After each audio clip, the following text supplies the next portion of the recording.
प्रेमियों, जय को निकाल दो और देव को निकाल दो तो ये एक ही शब्द है, गुरु। तो गुरु कहने में इस जिज्ञासा से प्रियता नहीं टपकती। आदर्श सूचक शब्द को लगा दीजिए तो उसमें प्रियता होती है, नहीं जबान रूखी हो जाएगी। ऐसे गुरु और गुरु ब्रह्मा गुरु विष्णु गुरुदेवा महेश्वरा, और ब्रह्मा विष्णु शिव ब्रह्म पार ब्रह्म गुरु, क्योंकि वो सब जगह बैठे हुए हैं। लेकिन अब लोग जो नए हैं उनको ऐसा मालूम होता होगा कि ये कोई नई चीज, ये सनातन है, ये सनातन शब्द है और ये आदि से और अंत तक और अंत से आदि तक आपको ले जाएगा। इसलिए इसमें कोई भ्रम है नहीं है। तो आदर्श सूचक ये कोई नाम रखा हुआ तो है नहीं कि चलो भाई आदमी की शक्ल आई नाम रख दिया, पेड़ की शक्ल है नाम रख दिया। वो तो आज शब्द ही गुरु है। तो शंका कभी मत करो, शंका करोगे तो उलझ जाओगे और निसंशय में जाओ। देखोगे हमको क्या सुनाया जा रहा है, उस पर थोड़ा सा जोर दो, चित्त का भी दो, मन का भी दो, बुद्धि का भी, और जोर दे करके समझने की भौतिक बुद्धि से थोड़ा सा काम करो ताकि ये समझ में आए कि ये परे की चीज है। तो परे के लिए तैयारी कर लो।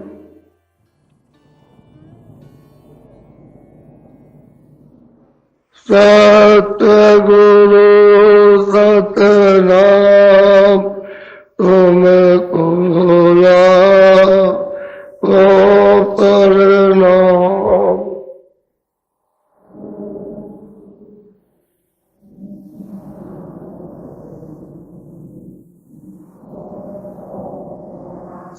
सतगुरु सतनाम तुमको प्रणाम।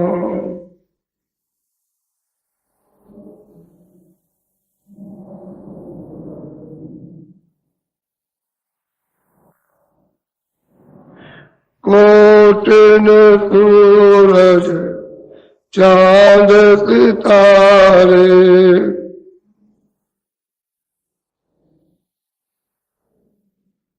रोम रोम में करे उजारे।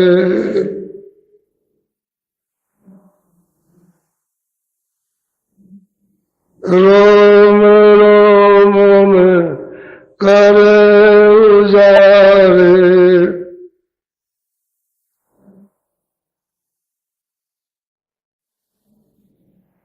सतपुरुष करतार तुमको लाखों प्रणाम।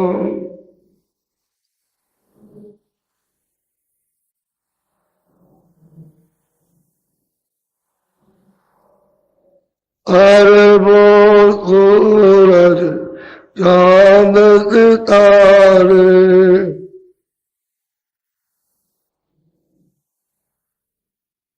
रोम रोम में करे उजारे।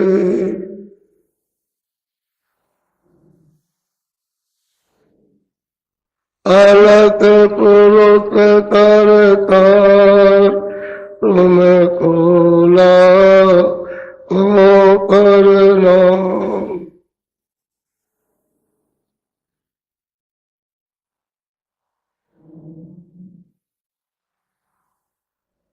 खरबों सूरज चांद सितारे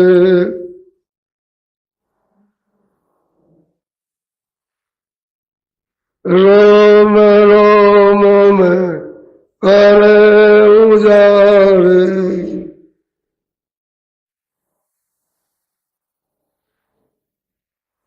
गगन पुरुष करतार तुम कोला पर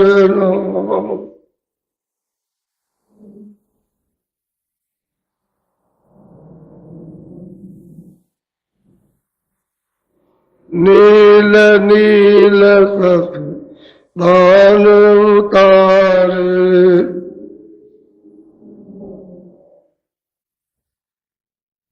नील नील सब भान उतारे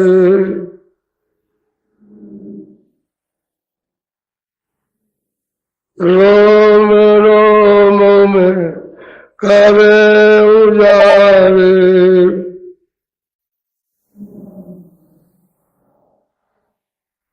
रोम रोम में करे उजारे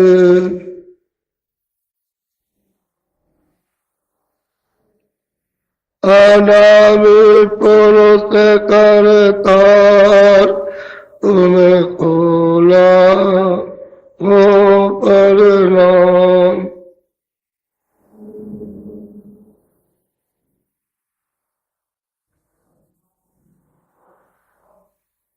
अनामी पुरुष करतार तुम्हें खोला हो परिणाम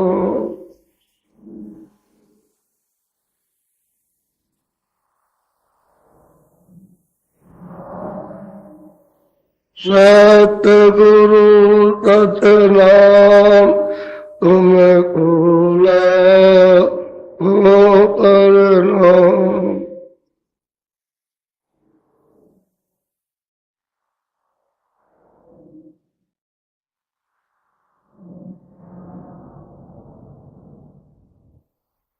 बच्चे और बच्चियों,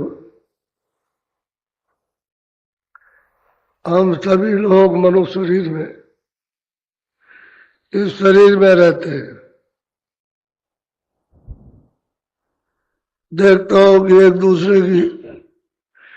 एक दूसरे की पूजा करनी चाहिए। इस शरीर में शरीर की आरती, वेशभूषा, कपड़ा, वस्तुएं पहरा कर, चाहे बच्चे हो, चाहे बड़े हो, चाहे छोटे हो, तभी अच्छे लगते हैं। नंगा कोई अच्छा नहीं लगता।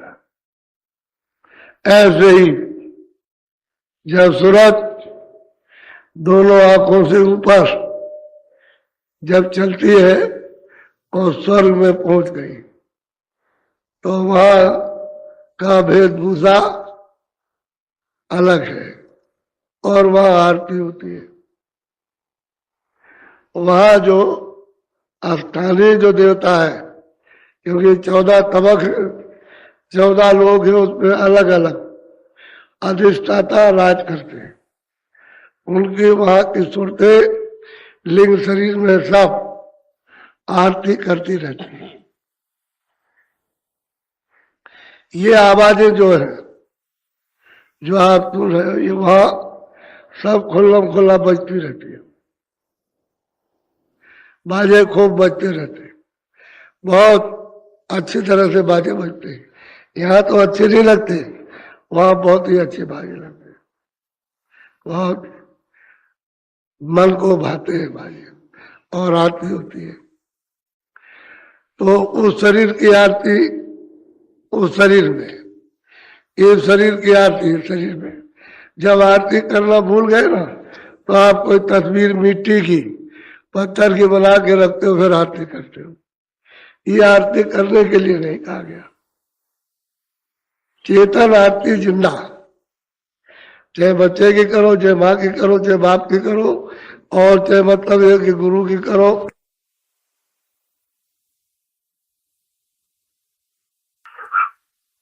ये मृत्युलोक है।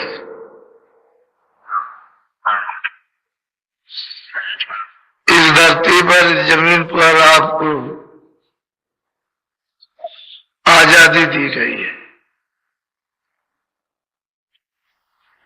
शुभ कर्मों की और अशुभ कर्मों। तो सबको आजादी मिली है। और उसने ये कहा कि मेरा ये मनुष्य मकान है, ये निर्मल शुद्ध और साफ, इसमें अपनी जीवात्मा को इसी समय के अंतर्गत जगाना, जिसमें अच्छे और बुरे काम भी कर लो और जीवात्मा को भी जगा लो। बुरे काम तो करना नहीं, अच्छे काम करना है, पुण्य कार्य करना, तो तुम निर्मल रहोगे। उससे जीवात्मा के जगाने में मन बुद्धि चित्त ये सब मदद करेंगे। तो जीवात्मा मनुष्य रूपी मंदिर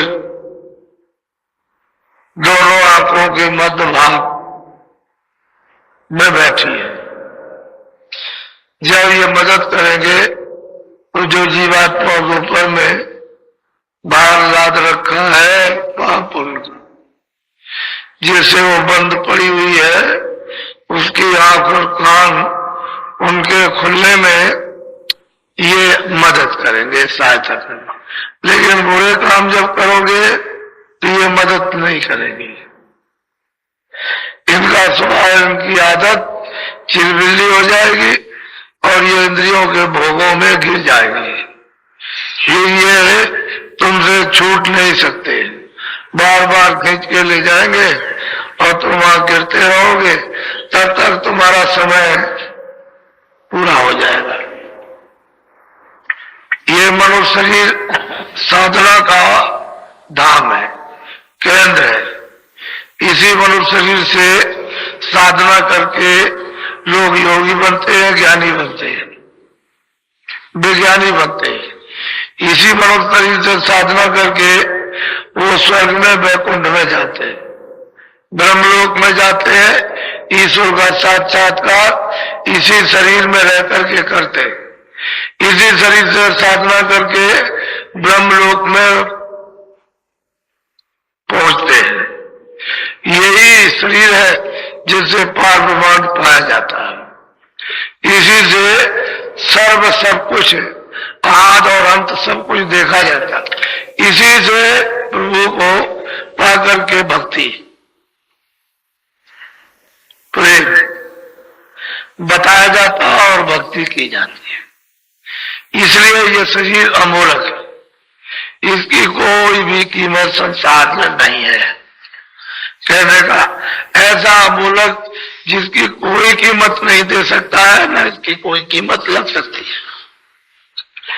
उस शरीर को अगर आप भेज दो और आप अपने आप को न कुछ समझ पाओ कि मुझे ये शरीर क्यों मिला है, तो इससे आपको इसका महत्व, इसकी महिमा बड़ी मालूम है। इसी से कहते हैं कि महापुरुषों ने इसके महत्व को, इसकी महिमा को जाना, और कोई नहीं जानता। भोगी इसको नहीं जानते, दानी मानी घमंडी अहंकारी वो नहीं जानते, राजा नहीं जानता है। वो अपने व्यसनों में फंसकर अपने आप को खो गया। प्रजा भी नहीं जानती, बिरले बिरले कोई कोई मां इसको जानते हैं कि कितना कीमती। वही आपको याद कराने के लिए आए कि मां मानो तुम, रात रात मेरी संगम पर लगेगा, अब लग गया। आज 6वां दिन है। अच्छी तरह से ये दिन जो लोग यहाँ आए उनके अच्छी तरह से दिन बीते हैं। ये मालूम होता है कि रात जा रही, दिन जा रहा, सुबह जा रही, शाम जा रही। आपको ये दिन छोटा मालूम होने लगा और सुख में दिन जाते देर नहीं लगती है, लेकिन दुख पड़ जाए तो एक एक घड़ी उसके लिए पहाड़ है। 6 दिन 6वां दिन है, 5 दिन बीत गए, आधा हिस्सा बीत गया, 10 दिन का ये कार्यक्रम है। उस 10 दिन का कार्यक्रम कोई छोटा मोटा कार्यक्रम नहीं, ये बड़ा कार्यक्रम। इसलिए आपको सब प्रकार का संदेश यहाँ सुनने को मिल जाएगा। या यथार्थ में मानो कर्मों की महिमा और इसमें जीवात्मा बंद है उसकी महिमा, और इसका जो मालिक है कुल्लम कुल उसकी महिमा। और जितने भी देवी देवता इत्यादि इत्यादि जहां जहां जिन जिन लोकों में रहते हैं इनकी तो किसी की कोई बात तो इधर उधर की है, जो जैसा उसके गुण बता देना, उन देवों के गुण को बता देना और उसका प्रतिपादन कराना, क्योंकि ये शरीर है इसका गुण, लिंग शरीर है उसका गुण, सूक्ष्म शरीर उसका गुण, कारण शरीर उसका गुण, जो परे है उसका, तो वो तो महापुरुष तो बड़े सबको जानने वाले होते हैं, किसी का कोई न करते हैं न कराते, न उन्होंने किया न कभी करा, लेकिन लोग नहीं जान पाते। अब ये तो बात जरूर है कि तुम बेट को बादशाह समझ लो, एक कर्मचारी को बादशाह समझो, ये तो आपकी भूल, लेकिन बादशाह बादशाह है, कर्मचारी कर्मचारी है, आप वो तो यथा उचित जो जिस है वैसा उसको बताते भाई ये इनका ये काम है, इनके ये गुण है, इसका ये देवी देवताओं का अपना काम है, ये सबका अपना अपना काम है, तो उनसे क्या हो तो गुणों को और उनके काम को बता देना। लेकिन जो सबका सृजनहार, जो सबका पैदा करने वाला, जिससे सब कुछ हुआ और जब चाहे तब मिट जाए, उसकी इच्छा में कौन क्या कर सकता है, लेकिन उसके भी एक नियम है, एक वसूल सबके लिए बना दिया है, तो जो सत्य है वो सत्य है, और आप लोग इससे भूमि पर आए हो और इस भूमि का आपको लाभ सबको ले ही लेना चाहिए। मैंने अभी कोई ज्यादा लोगों के संकेत आपके सामने नहीं रखे, थोड़े से रखे। पहले यहां कुछ नहीं था, यहां कोई चीज नहीं थी, न जमीन थी, न आसमान था, न ये सूरज था, न चांद थे, न आप थे, न मृत्युलोक था, और न स्वर्ग था, न ब्रह्मा थे, न विष्णु थे, न शिव, न वैकुंठ था, न आद्या महाशक्ति थी, और न ईश्वर था, खुदा नहीं थे, वो नहीं थे, गाड नहीं थे, और ब्रह्म भी नहीं था, पार ब्रह्म भी नहीं था, महाकाल पुरुष भी नहीं, कोई लोग भी नहीं थे, किसी तरह का कोई लोक नहीं था, ये सब का सब उसी सत्पुरुष में सब समाया हुआ था।